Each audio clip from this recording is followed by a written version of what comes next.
All right, let's talk about Bloomburrow's Calamity Beasts. So this is about Calamity Beasts in general. When we have the whole set, I'm going to go through them one by one. But they're such a fun concept for this plane, I wanted to talk about them broadly today. So Bloomburrow is this sort of idyllic, anthropomorphized animal world, but there needs to be some sort of tension in a world like that to drive a Magic card set. In Bloomburrow's case, it's these Calamity Beasts, which are these giant elementals.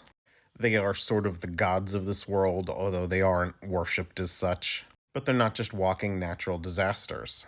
Although a lot of them are effectively that, they're also responsible for the seasons and lots of other beneficial things.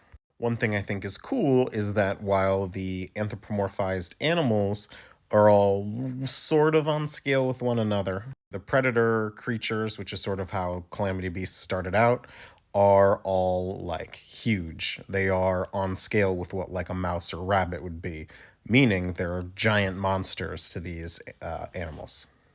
Mark Rosewater's first design article on the setting talks about how a bear anywhere else would be like a tutu, but a bear on Bloomburrow is a giant monster and would skew much higher. I'm also sort of happy they're not all legendary. While I think it's cool, I think that would skew them too much towards like gods, where instead they're more like personified natural forces because they're elementals. Everything from quakes, strong winds, hurricane force winds, whatever the heck is happening here, to nightfall. And I think that's neat that the legendary ones are like the biggest, most powerful forces. So Maha is the night owl, and literally is the personification of night. Where while we haven't gotten a lot on Yigra yet, Yigra is sort of this personification of hunger.